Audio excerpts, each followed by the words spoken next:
आज बहुत गमगीन था। महीना भर पहले उनकी माँ का देहांत हुआ था। वैसे तो उसने स्वयं को संभाल लिया था, पर आज रह रह कर उसकी आंखें भर आ रही थीं, क्योंकि अभी अभी उसने अपनी माँ का एक बड़ी सी फोटो फ्रेम करा के हॉल में टंगवाई थी। रजनी बार बार उसे दिलासा दे रही थी। रवि कभी अपनी माँ की बातें याद करता, तो कभी जीवन मरण की बातें। अचानक रवि ने पूछा, रजनी, तुम्हारे भी पापा तो गुजर गए हैं ना? तुम उनकी भी फोटो क्यों नहीं देती? मैं फ्रेम करा के यहीं टंगवा दूंगा। रजनी का लहजा अचानक बदल गया। वह काफ़ी तल्खी से बोली, नहीं, मेरे पापा मर चुके हैं। अब मरे हुए आदमी का मुंह देखकर घर से बाहर नहीं जाया जाता। रवि कुछ गुस्से और आश्चर्य से बोला, यह तुम क्या कह रही हो रजनी? हाँ, मैं ठीक कह रही हूँ। यही तो कहा था आप लोगों ने। आप शायद भूल चुके हो, पर मुझे सब कुछ याद है।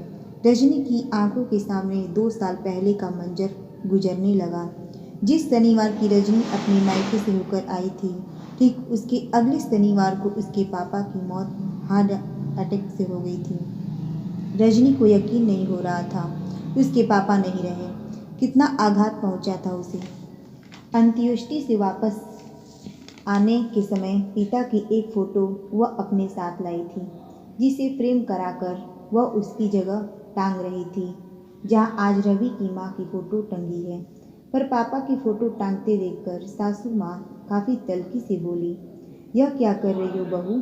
आते जाते मरे हुए आदमी का मुंह देखना पड़ेगा, यहाँ मत टांगो। रजनी सहम सी गई। उसने कहा, मैं अपने बेडरूम में टांग देती हूँ।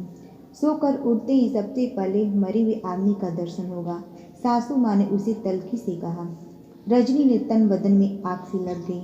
उसने भी पलट कर जवाब दिया, माँ जी, यहाँ कोई अजर अमर होने नहीं आया है। सभी को एक ना एक दिन मरना ही है। माँ से जुबान क्यों लड़ा रही हो? जब माँ मना कर रही है तो मत टांगो। रवि उस पर चिल्लाते हुए बोला था। माँ बाप के भक्त बेटे से सही बात पर भी उसका साथ देने की उम्मीद उसने छोड़ दी थी। फिर पापा की बातें भी उसे याद आई। घर की शांति के लिए कभी कभी समझौता करके मौन रह जाना ही उचित है, क्योंकि इससे विवाद नहीं बढ़ता। वह मौन रह गई थी। उसने अपने पापा की फ़ोटो अलमारी में लगा दी। जब भी अलमारी खोलती, पापा को देखती और एक उलाहना देती, पापा, आपका कहना गलत है कि लड़कियों का घर उनकी ससुराल होता है। लड़कियों का घर नहीं होता पापा। वह बड़बड़ाते हुए सिसक पड़ी। रवि को सारा घटनाक्रम याद आ गया। उसके हृदय में वैसे ही दर्द की लहरें उठ रही थी।